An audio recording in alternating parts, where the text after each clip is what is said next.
Hello again, I'm Bob Weir with another interview of notable people in North Texas. My guest today is John Dillard, who is running for the position of chair of the Denton County Republican Party. The current chair, Lisa Hendrickson, has decided not to run for another term. Thank you for being here, John. Thank you for allowing me to visit with you. If you would begin by telling viewers something about your background, your education, occupation, etc. Well, we can go all day on this, but it's real simple. My education, I have a degree from Abilene Christian Extension Center that was in Garland. It changed its name to Amber University in business. I have a business background. I worked for a company named C-Class my last 20 years before I retired December 31st of last year, which is a whole new part of my life I'm learning to cope with. That's been kind of interesting. They were a part of an international company that got bought by GAF and manufactured high-end roofing and waterproofing. I was a district manager. It was an excellent job. I got to work a good territory called North Texas and Oklahoma. There's so many nice people in Oklahoma until OU weekend shows up, then they turn pretty sour. But it was a very good career, and I look back upon that and still maintain contact with my friends. I've worked for a number of other companies in the same type of field, construction product sales, and that's basically where my degree's been. I also have a military background. I was a National Guard officer for over 20 years, up to 24. I served in 3 different states, most of the time in Texas. One of my best tours of duty was when I was the commander of Alpha Company, 114th Armor Battalion, 3rd Brigade, and it was in Denton, and it was a marvelous joy. We had good people, good NCOs, and in fact, if you're an armor officer, having your own tank company is a marvelous adventure. It's sort of like pilots. You love being around those things. That's just the way they are. I also went to 2 or 3 different military schools: the Commander General Staff course, the Armor Officer Career course, the Armor Officer Basic course. So I've got numerous diplomas hanging on my wall. And you retired at what rank? Lieutenant Colonel. Lieutenant Colonel. All right, let's get into the duties of the county chair of the party. What are they? Basically, your primary duty is to make sure that the primary is well run, and you have people that help you with that. One person cannot make that happen. The parties run the primary, where the government or the state actually is in charge of your general election, more or less, or the county administration office. But the party is responsible for making the party for a primary for the Republican Party be functional and be basically as flawless as possible. It's supported by the Denton County Election Office. They provide the machines and equipment for that, which we as taxpayers have paid for. The next thing is that you have to run your fundraisers, make sure they happen. We have several fundraisers during the year. The Lincoln Reagan Banquet, which occurs every February. We have a golf tournament and a few other things, because money is the lifeblood of politics. You have to have it to do anything. Your next thing is to make sure that the grassroots people that work with our voters every day, your precinct chairs, are educated, trained, and focused. And that's one of the things I want to put more effort into as county chair. We have an excellent trainer named Connie Hudson. She lives in the colony, and I attended 2 weeks ago one of her training sessions. I want to follow up on what she does and help the precinct chairs use these tools so the voters will understand what the Republican brand in Denton County means. The more voters we have, the better we do. One of my primary missions is to keep Denton County red. How we got to be a red color, I don't know. The media declared that, here we are. But I intend to do all I can to make sure Republicans are elected to office. And notice I said Republicans, I'm not saying certain types. I want Republicans in every county office to be continued, and I want statewide office for Republicans. That's our job. Well, this seems like this is a tremendous responsibility. There must be a huge salary that goes with this, I make a tremendous amount of money. It flows in, it's flowing in now. You must be coming in by the truck. Yeah, zero. And I've often asked myself, why have I started this? But I'm concerned about the direction of our country and where we're going to be. I'm a very conservative person. I like things to be a certain way, and this is how I try to ensure that happens. My time in the Guard was important to me because it gave me a higher calling than just working for a living. I was defending our country. At that time, we were focused on defeating the Soviet Union and to fill the gap in Germany. Tankers were trained to do that. Some of us went to Korea. Most of us, we looked at fighting in Germany, and we were the main backup reserve for the Army assets over there. That gives you a higher calling than just going to work every day to make a paycheck. Sure. And you know, what you do for a position like this, running the Denton County party, for example, and do that for no salary, and there's a lot of work involved. It's like a full-time job.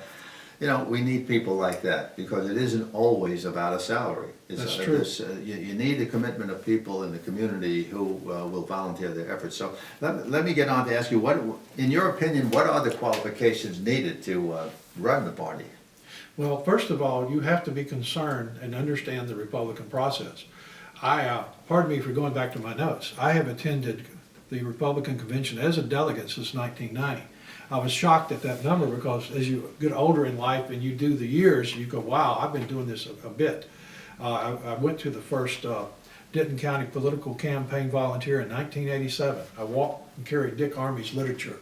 And that's when I learned you only went to about every fifth house, that people that voted Republican, because 5 of the folks on each street didn't vote at all, which is still alarming to me. To me, voting, whether you're a Democrat or Republican, voting is important that you do that. That's part of your duty as a citizen. But that's why you have to have those lists with you. Oh, you have to have a list. Because yes. you'd be spending a lot of time with people who don't vote. Let me tell you a sidebar on that. One lady was out working in the yard, and I says, oh, you might wonder what we're doing. I'm handing out literature. We have a city election, we have a congressional election, blah, blah, blah, blah. She said, we don't vote. I said, why not? We don't want to get involved. Okay. And that stuck with me for 30 years. Because if we don't turn out, we don't vote, we get the type of government that we don't want. That's exactly right, yeah, and it's always a shame to me when I hear people say it's almost, they say it almost with pride, no, I don't vote. Oh, really? Well, let me go back to some other qualifications. I learned to study and understand budgets and allocation of resources and people while I was in the city council of the colony. When I was the mayor, I had personnel duties that the council didn't have, plus you get to set the agenda and do more on the budget. The budget is extremely important for this organization. It gets its funds, it must allocate them properly because it never has. You never have enough money to do what you need to do. None of us individually or our political organization ever has enough money. So you have to manage those resources and not squander them too often. Also, you have to look at what the party does. I've been an assistant precinct chair. I participated in every level of convention. I have been chosen. It was a great honor to be chosen by Congressional District 26 last year to be in the Electoral College to actually vote for President Trump, Vice President Pence. It was an amazing situation to be part of Electoral College, and most people don't understand what it is. But each party chooses its electors. And of course, our state voted overwhelmingly for Donald Trump, therefore you are a Trump elector.